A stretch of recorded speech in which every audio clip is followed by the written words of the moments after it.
നമസ്കാരം. ബ്ലിങ്കിലേക്ക് സ്വാഗതം. സർക്കാരിൻ്റെ അതിദാരിദ്ര്യമില്ല എന്ന പ്രഖ്യാപനം ഞെട്ടലോടെയാണ് കേരളം കേട്ടത്.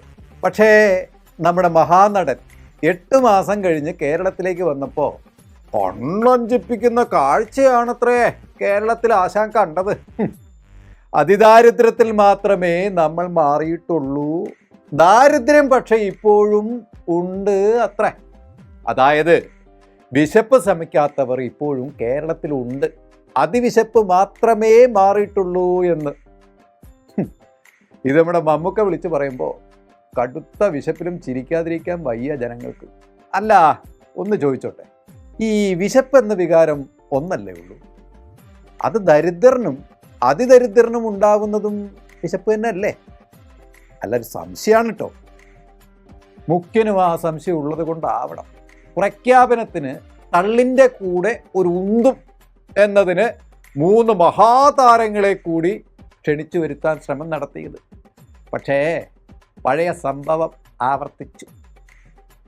ജോഷി ചതിച്ചാശാനേ തോന്നു. മോഹൻലാലും കമലഹാസനും നൈസായിട്ട് അങ്ങോട്ട് ഊരിയത്ര. സംഭവം എന്താ? സിമ്പിൾ. നുണയുടെ പ്രചാരകരാകാൻ അവർക്ക് പറ്റില്ല അത്രേ. അപ്പോൾ ചോദ്യം വരും, മമ്മൂക്കയോ എന്ന്? അതറിയില്ലേ? അദ്ദേഹം ഇപ്പോഴും ഇൻക്ലാബ് ചാനലിൻ്റെ ചെയർമാനാ. അത് മാത്രമല്ല, മമ്മൂട്ടി തന്നെ പറഞ്ഞ പോലെ കേരളത്തേക്കാൾ 1-2 വയസ്സ് മാത്രം കുറവുള്ള മമ്മൂട്ടിക്ക്, അതായത് ഒരു മനുഷ്യായുസ് ഏതാണ്ട് പൂർത്തിയായ ഒരു മനുഷ്യന് അയാൾ എത്ര ഉയർത്തിയിരുന്നാലും പ്രായാധിക്യം ഒരു ഭയപ്പാടുണ്ടാക്കും ഇല്ലേ? ഉണ്ടാക്കും. അപ്പോൾ ഒരു സുരക്ഷിത പാളയം ഉറപ്പുവരുത്താൻ ഒരു ശ്രമം നടത്തും ഇല്ലേ? നടത്തും. അപ്പോൾ നിലപാടുകളും അഭിപ്രായങ്ങളും ഇല്ലാത്ത പാവയായി മാറും അല്ലേ? അല്ല, നമ്മുടെ ഈ മഹാനടൻ അങ്ങനെയാണെന്നല്ല കേട്ടോ ഞാൻ പറയുന്നത്. അങ്ങനെ ആവരുതേ എന്നാണ് കേരളവും ആഗ്രഹിക്കുന്നത്. പക്ഷേ എന്നാലും എൻ്റെ മമ്മൂക്ക, പിണറായിയെ വിടാം, അങ്ങേര് പക്ക രാഷ്ട്രീയക്കാരൻ. ഇപ്പോൾ പറയുന്നു, നാളെ മാറ്റി പറയും. അധികാരം പിടിക്കാൻ തൊഴിലാളികളുടെ കാല് പിടിക്കും. അധികാരം കിട്ടിയാൽ തലയിലിരുന്ന് ചെവി തിന്നും. അതുകൊണ്ട് രാഷ്ട്രീയക്കാരെ നമുക്ക് വിടാം. എന്നാലും എൻ്റെ മമ്മൂക്ക, നമുക്കൊരു കാര്യം അങ്ങയുടെ ശ്രദ്ധയിൽ ഒന്ന് പെടുത്തിക്കോട്ടെ. കേരള സർക്കാർ രാജ്യത്തെ തന്നെ ആദ്യത്തെ അതിദരിദ്രമുക്ത സംസ്ഥാനമായി പ്രഖ്യാപിക്കുമ്പോൾ ആരോഗ്യം, ഭക്ഷണം, വരുമാനം, പാർപ്പിടം തുടങ്ങിയ 4 ഘടകങ്ങളെ ആസ്പദമാക്കി നടത്തിയ സാമ്പത്തിക അവലോകന സർവേ റിപ്പോർട്ട് ബജറ്റിന് മുന്നോടിയായി നിയമസഭയിൽ സമർപ്പിച്ച റിപ്പോർട്ടിൽ പറയുന്നുണ്ട്. അതായത് അതിദാരിദ്ര്യ സർവേ വഴി കണ്ടെത്തിയ 64,006 കുടുംബങ്ങളിൽ 75% പൊതുവിഭാഗത്തിൽ നിന്നും, 20% പട്ടികജാതി വിഭാഗത്തിൽ നിന്നും, 5% പട്ടികവർഗ വിഭാഗത്തിൽ നിന്നുമാണ്.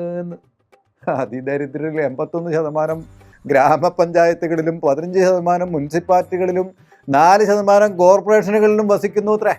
അതിദാരിദ്ര്യം ഏറ്റവും രൂക്ഷമായിരിക്കുന്നത് കേരളത്തിൻ്റെ ഗ്രാമീണ മേഖലയിലാണ് എന്നാണ് ഈ റിപ്പോർട്ട് സൂചിപ്പിക്കുന്നത്. മമ്മൂക്ക, നിങ്ങളൊരു വലിയ മനുഷ്യനാണ്. അധ്വാനിച്ച് സ്വയം ഉണ്ടാക്കുന്ന പൈസ ചാരിറ്റി വഴി ഒരുപാട് പേർക്ക് അന്നവുമാണ്. പക്ഷേ ഇപ്പം കാണിച്ച ഈ വിധേയത്വം കഷ്ടായി. ഏറ്റവും ചുരുങ്ങിയത് ആ പരിപാടിയിൽ നിങ്ങൾ സംസാരിക്കാതെയെങ്കിലും ഇരിക്കാമായിരുന്നു.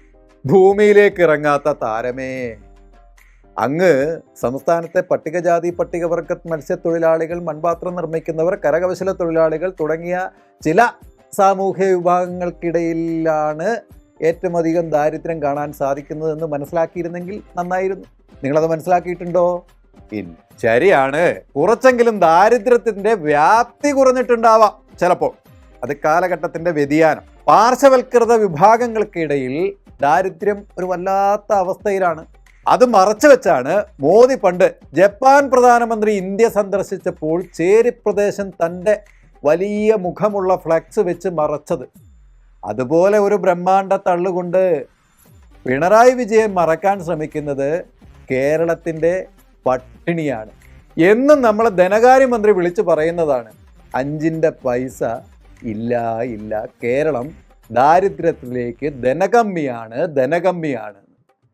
ഈ ധനകമ്മി പ്രഖ്യാപിക്കുന്നത് ഇപ്പം മനസ്സിലായി. ഇത്തരമൊരു അജണ്ട കൊണ്ടുവന്നുകൊണ്ട് കേരളത്തിൽ ദാരിദ്ര്യം ഇല്ല എന്ന് വരുത്തി തീർത്ത് നിങ്ങളുടെ വോട്ട് ബാങ്കിന് ഒരു വഴി വെക്കുകയല്ലേ? ആയിക്കോട്ടെ.